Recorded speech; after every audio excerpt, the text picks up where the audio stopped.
Boa noite, seja muito bem-vindo, seja muito bem-vinda. Eu sou Eduardo e aqui nós estamos estudando as táticas, as técnicas para que você possa aprender como você pode se tornar um cientista de dados. E hoje, cara, eu quero falar contigo uma parada que é muito importante, beleza? Que nós vamos falar de uma etapa que é posterior à análise exploratória, pipeline da ciência de dados. Você já esqueceu o que é o pipeline? Deixa eu te mostrar aqui o que é o pipeline. Quando você esqueceu o que é o pipeline da ciência de dados, você só lembra, cara, é desde o problema de negócio até eu entregar uma solução.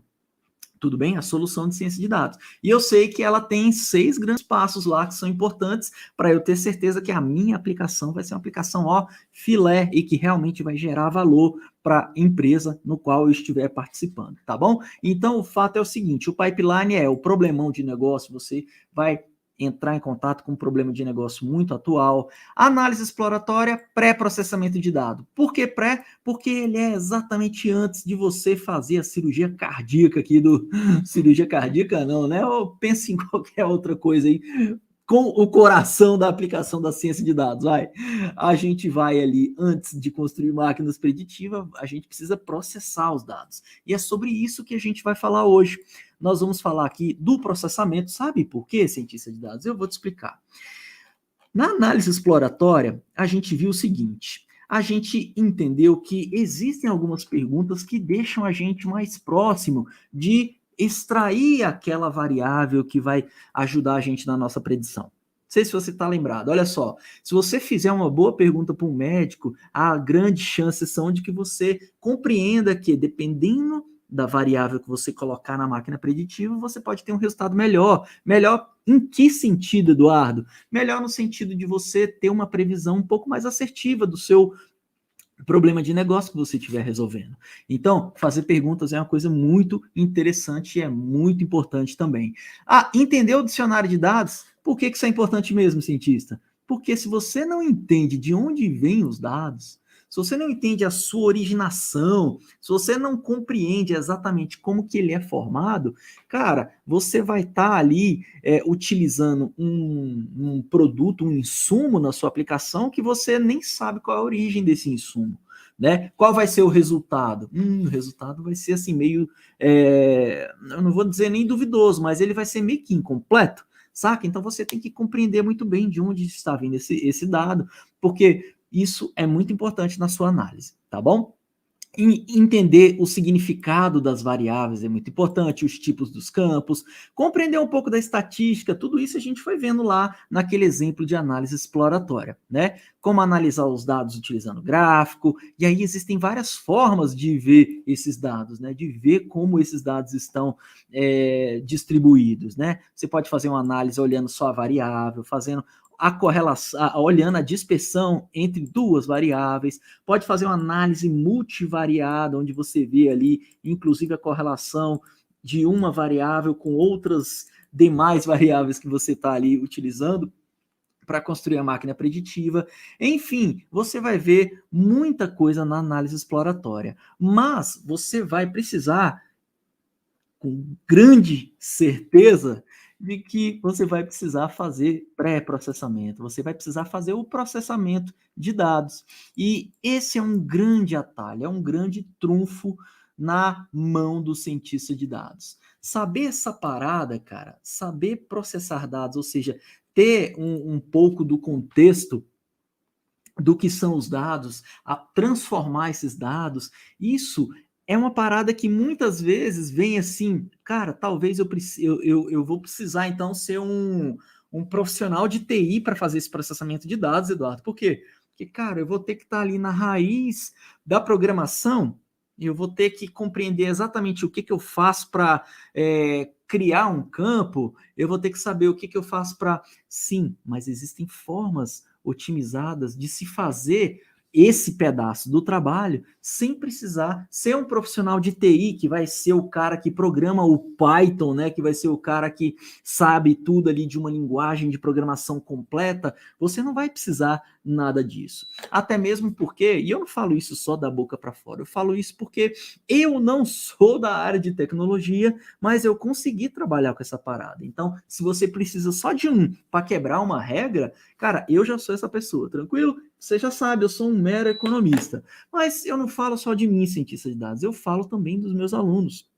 Eu tenho alunos que não têm formação em tecnologia, mas que são cientistas de dados e que trabalham com ciência de dados e que trabalham com dados, né? Às vezes não é cientista de dados, mas é um analista, ou às vezes o cara é um gerente de cientistas de dados, né? Mesmo sem ser um cara ali que tenha formação na área de tecnologia, o cara é um gerente de projeto de data science. Então, assim, cara, o fato é que a gente já tem muitos exemplos e você vai conhecer alguns durante a jornada.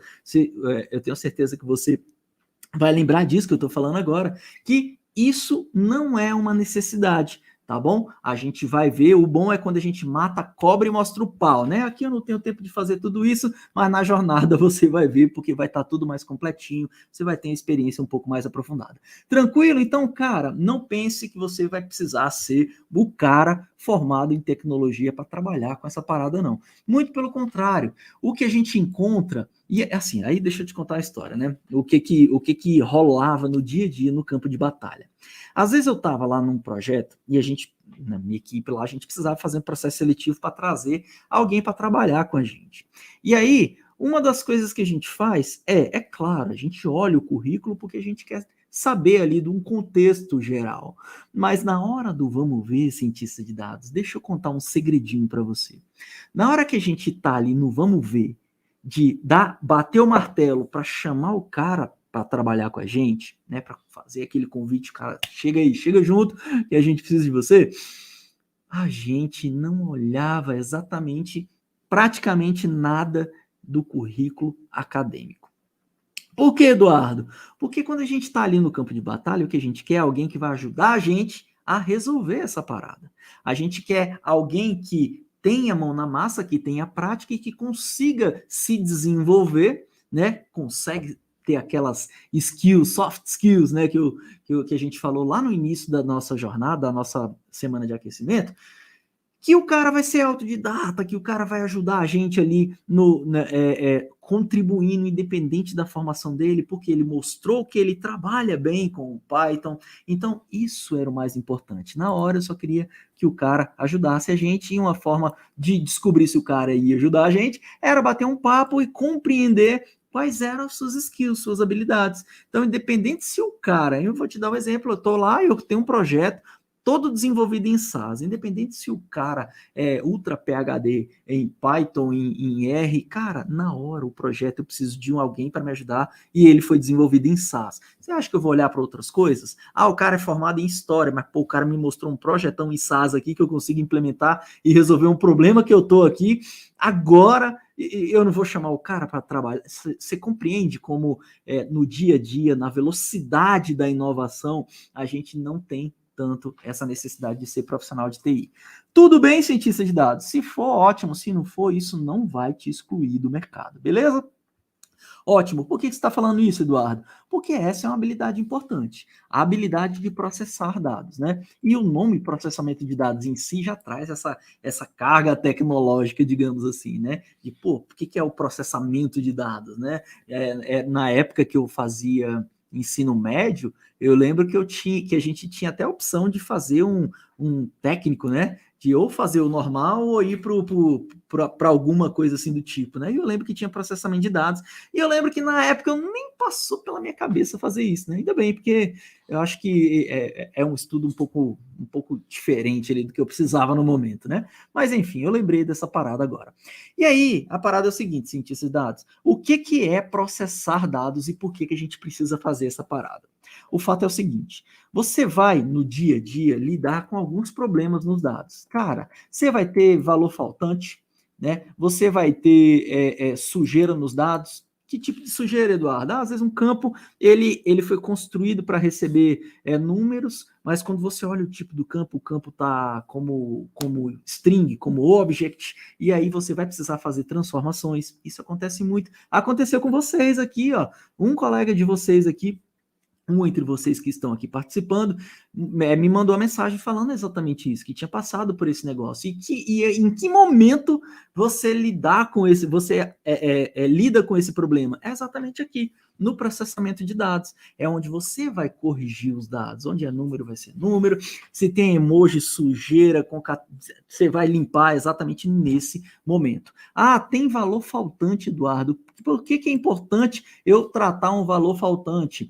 Porque um valor faltante é a ausência de informação. E muitas vezes a gente precisa colocar algum tipo de informação, ainda que a gente utilize métodos estatísticos para isso, como a conhecida imputação. Então, a gente, na hora de corrigir os dados e que são dados ausentes, a gente precisa ou elimina esse cara, ou elimina, e aí é uma decisão ultra estratégica do cientista de dados, às vezes vai ser o melhor a se fazer é a eliminação mesmo. Elimina o registro, tá? O valor está faltante. Por que não consigo processar e criar a máquina preditiva com o valor faltante, Eduardo? Porque a máquina preditiva, ela faz o treinamento com os dados. Se você não passa algum dado, como é que ela treina? Compreende? Então, assim, você precisa fazer o tratamento antes de fazer a construção da máquina preditiva. Então, por isso que corrigir valores ausentes é uma coisa que você vai precisar fazer, tá bom? Outra coisa que você vai precisar fazer, dependendo da análise que você estiver fazendo, é cuidar dos outliers. O que são os outliers? São os valores discrepantes, são os valores que fogem ali da normalidade. E isso é muito importante porque isso ele traz um enviesamento das estimativas que você está fazendo. Não é normal? Eu geralmente gosto de dar o exemplo do salário, né? É aquele exemplo que eu dei na outra aula do salário. Pega o meu salário aqui, que é 2.000, pega o salário do Sandrão, que é 8.000, e pega o salário da Laís, que é 80.000. Se você soma tudo aí, vai dar 98, dividido por 3 dá 33.000. A média do nosso salário, a gente pode dizer que é uma boa estimativa, né? Posso falar, a média de salário dessa galera aqui é 30.000. Pô, caramba, eu ganho só 2, né? O Sandrão ganha 8, a Laís é que tá puxando a parada para cima aí. Então, outlier é um problema, mano. Você precisa resolver essa parada. É claro que existem casos e casos. Tem hora que o outlier é exatamente o cara que tu quer prever. Por exemplo, você está lidando com um projeto de fraude, cartão de crédito. Tem um de vocês aqui que trabalha com essa parada aí. Você sabe que fraude é uma parada que, graças a Deus, acontece muito menos do que transações que são verdadeiras, né?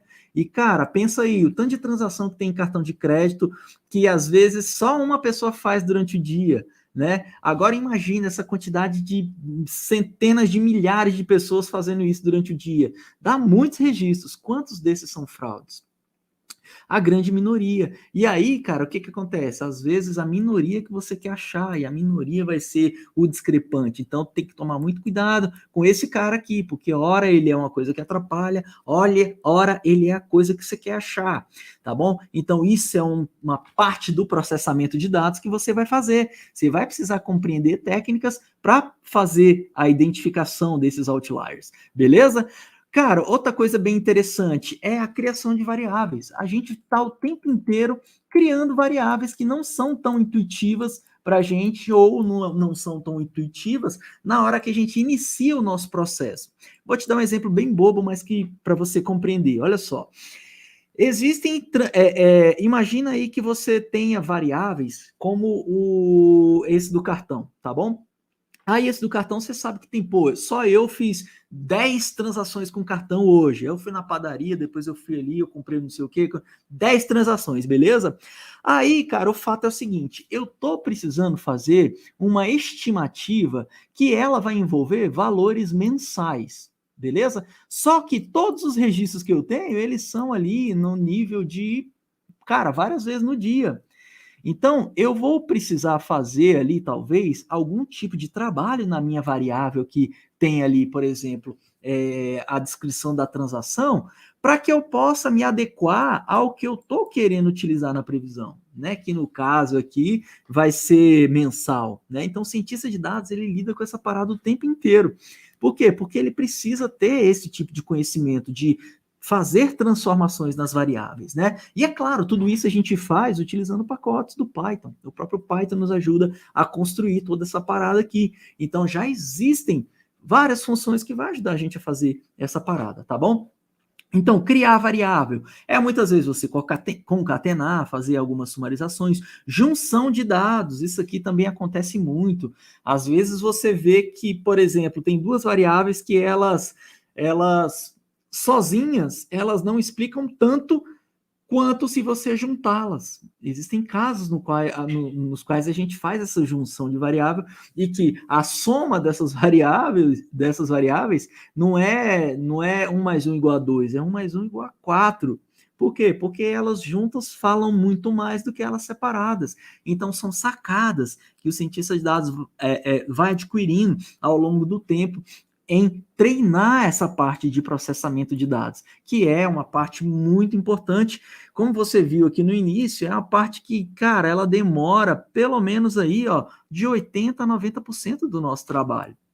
Na hora que a gente está desenvolvendo a aplicação, a gente passa grande parte do tempo ali, na hora de chamar o coração ali, falar para o coração bater, que é o algoritmo, a parte de machine learning, a gente já está ali com os dados já bem preparadinho, né? Então, é muito mais rápido você criar, chamar, testar, avaliar, tá bom? Beleza. Existem casos nos quais a gente vai precisar fazer a transformação de variável, como a gente viu aqui, ó. Pô, tem uma variável aqui, essa variável aqui, ela tá string, cara, mas puxa vida, a máquina, ela conversa melhor com números. Então, Eduardo, faz sentido eu transformar textos em números, Eduardo? Faz. E existem N formas de fazer isso. Eu trouxe exemplo aqui de duas. São duas formas da gente fazer um tipo de transformação que vai ajudar a gente ali na hora de criar variáveis, que são variáveis que respondem melhor o problema que a gente está tentando solucionar, tá ligado?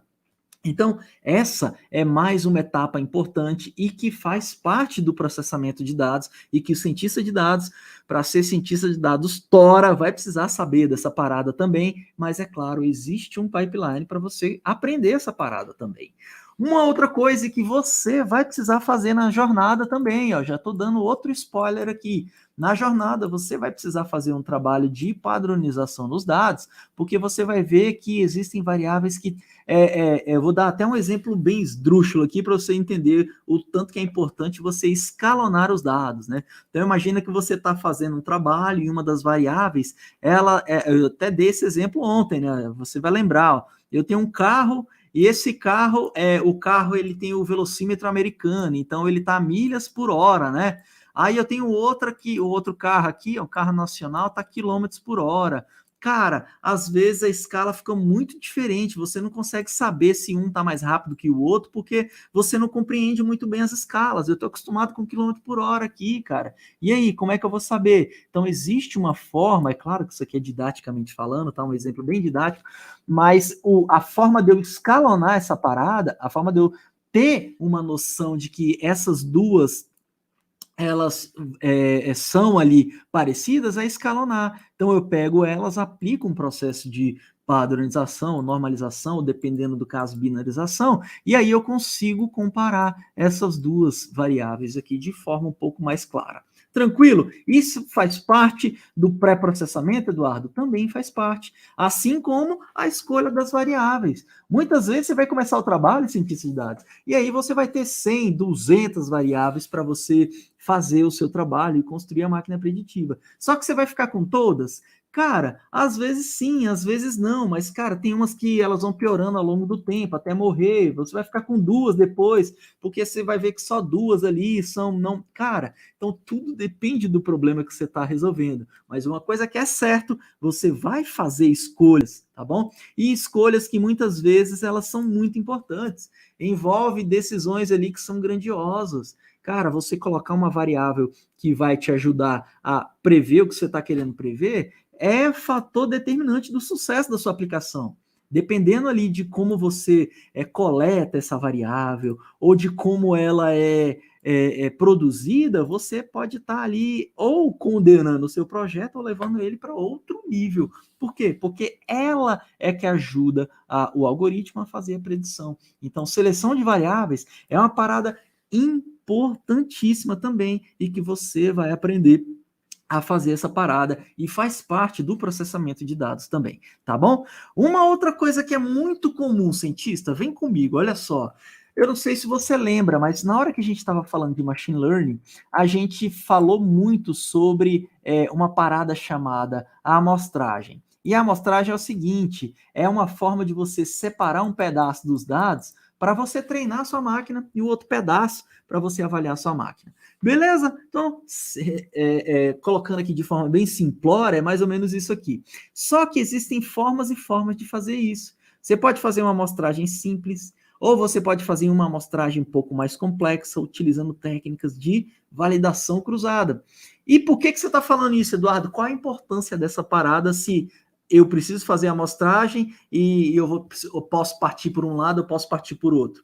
O fato é que, dependendo da forma que você escolhe para fazer essa amostragem, você pode ter resultados muito mais assertivos. Eita, Eduardo, é sério? Então por que eu sempre não faço isso? Porque pode, né? Não é sempre. Às vezes o ganho que você vai ter é tão marginal que não compensa o trabalho de se fazer uma parada mais complexa, tá bom? Então tudo você tem que fazer uma avaliação pensando ali nos trade-off da parada, beleza? Qual é o perde-ganho que você tem aqui? O que você quer? O que é mais importante aqui? É a acurácia? É a assertividade? Ou é o tempo em que eu vou colocar esse projeto na rua? Né? Então, tudo isso é muito importante para você. Uma outra coisa, cientista de dados, que você vai fazer é o seguinte: lembra que a gente olhou o caso das fraudes de cartão de crédito? Então, isso pode ser um problema para a gente quando a gente tem um problema parecido com isso aqui, né? Que é a quantidade muito pequena de registros que falam que é fraude, né? Por quê? Porque olha só, quando a gente vai treinar a máquina preditiva, a gente não treina com os dados. E se eu estou treinando muito com dados que não são fraude, como é que a minha máquina preditiva vai aprender o que é fraude? Será que vai ser tão intuitivo assim? Ou será que ela vai ficar enviesada de achar que tudo é não fraude? Por quê? Porque é a maior quantidade dos dados. Então, pensando nisso, a gente, os cientistas de dados aí que são os colaboradores aí dessa tecnologia, eles desenvolveram técnicas para ajudar a gente a acertar mais essa parada. O fato é que a gente tem técnicas para fazer a criação de dados sintéticos, dados que são construídos mesmo. Eduardo, isso é marreta. Cara, mais ou menos, mas é a marreta do bem. Como é que funciona essa parada? Olha só, imagina que essas bolinhas laranja aqui são as fraudes, beleza? Quando você olha a quantidade, essa fotinha que tem menos bolinha laranja, é a realidade, beleza? Então, ó, eu tenho muito menos casos que são fraudes, tá bom? Ó, só tem esse aqui, esse aqui, esse aqui, tá vendo? Esses pontinhos azul aqui que eu tô fazendo são os pontinhos que realmente são fraude, tá bom? O resto foram produzidos sinteticamente. Tá vendo essa quantidade maior que aparece aqui, ó? Isso aqui é produzido sinteticamente por meio de uma técnica, é a técnica conhecida como oversample, que vai ajudar a gente a criar de forma sintética mais casos que seriam fraudes. Só que não é uma parada aleatória qualquer. É utilizada a nossa boa e velha estatística aqui e matemática para criar uma amostra aqui mais próximo possível da realidade que é fraude. Tá? Então, ele faz um over, ele faz amostras além do que existe de fraude. E isso, cara, é incrivelmente como essa parada aqui funciona.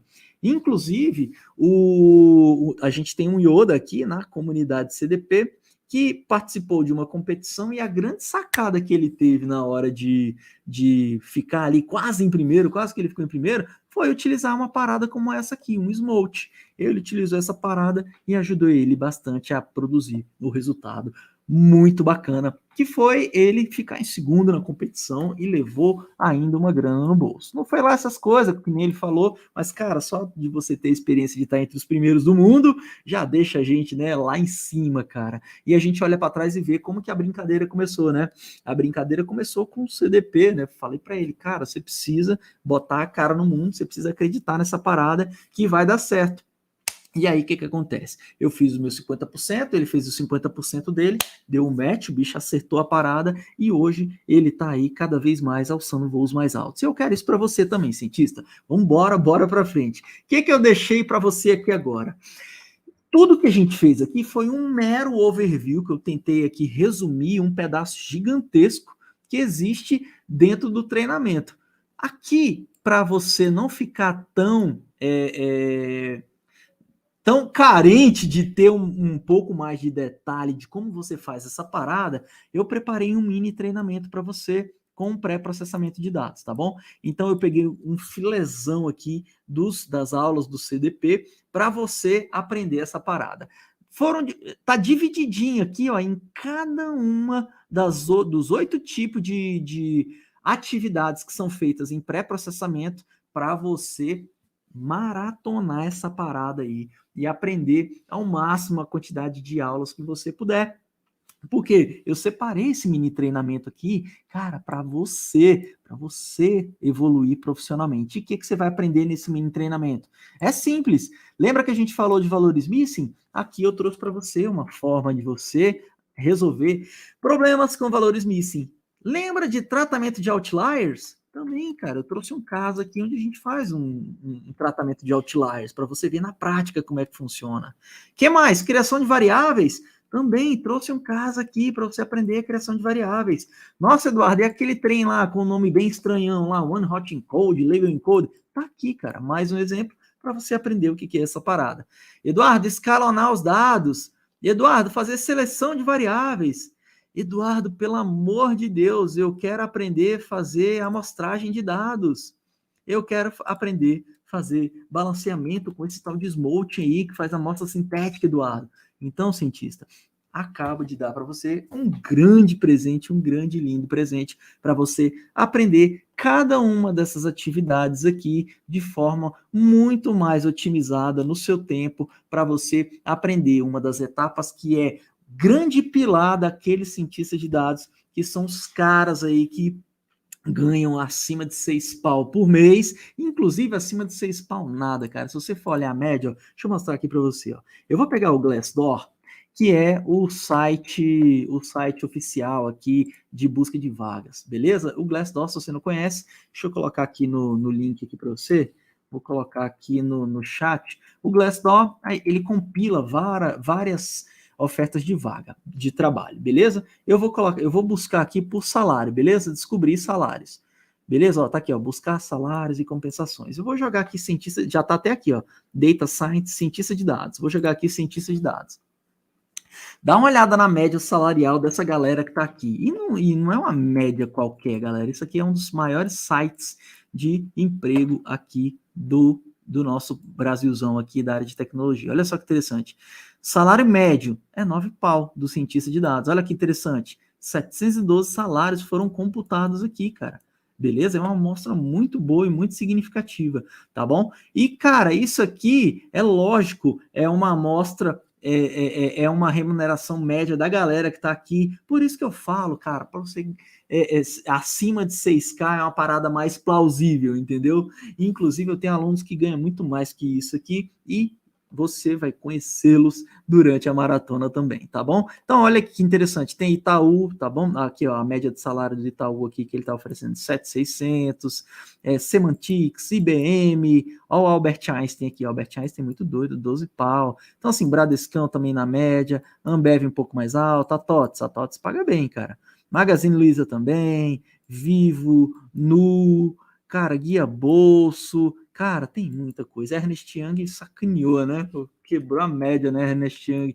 Mas a Ernest Young é essas empresas aí de consultoria internacional, então elas também podem fazer o preço que elas querem, né? E é isso aí, cientista de dados. Então, o cientista de dados é o cara que domina os dados para gerar insight para as empresas e é o cara que está ganhando mais que 6 pau, com certeza por aí, trabalhando feliz, de home office, trabalhando de onde quer, tendo tempo para a família, evitando estresse de trânsito, né? Tendo mais tempo para ele mesmo, inclusive para ler, para fazer. Pô, cara, eu lembro que eu não tinha tempo de ler, mano, e eu adoro ler, e não tinha tempo de ler. Então hoje, cara, isso aqui é uma parada muito massa e que a ciência de dados permite que eu faça essa parada hoje em dia também. Beleza? Cara, cientista, é isso o nosso bate-papo de hoje. Cara, deixa eu contar a história para vocês. Só tem vocês aqui mesmo. Sabia que uma vez, cara, quando eu tava começando esse bate-papo aqui, eu entrei ao vivo. A primeira vez que eu entrei ao vivo, Moleque, deu uma cagada dessa aqui, desse naipe. Deu eco, e aí, cara, eu entrei e falei bem assim, bicho, é a primeira vez que eu tô dando aula, então eu vou entrar nessa parada aqui e vou começar e só vou parar depois que eu terminar. Aí eu olho para chat, olho para essas coisas, e aí comecei. E aí minha esposa abriu ali e falou assim, Eduardo, parece que tá dando eco, eu não tô conseguindo entender o que que é. Aí eu, tipo assim, não tava dando aula, não queria nem prestar atenção no que ela tava falando, mas eu saquei o que era e continuei. Véi, quando eu fui olhar a gravação dessa aula, cara, não dava para entender bulufas, nada, nada, nada. Acho que foi uma das maiores cagadas que eu fiz aqui, foi a primeira aula ao vivo. Eduardo, isso acontece mesmo com essa galera aí da ciência de dados? Acontece, cara. A gente apanha das tecnologias também, isso é normalzaço. Beleza? E aí, velho, mas pô, superei, né? Foi traumática a primeira vez, mas eu superei. Depois eu paguei uma ferramenta para fazer essa parada que eu tava fazendo numa gratuita. Aí hoje eu pago uma aqui, velho, pago não sei quantos dólares por mês aí para eu usar essa parada aqui. Beleza? Meus lindos, satisfação, um beijo, um abraço. Valeu, cientista. Tchau, tchau.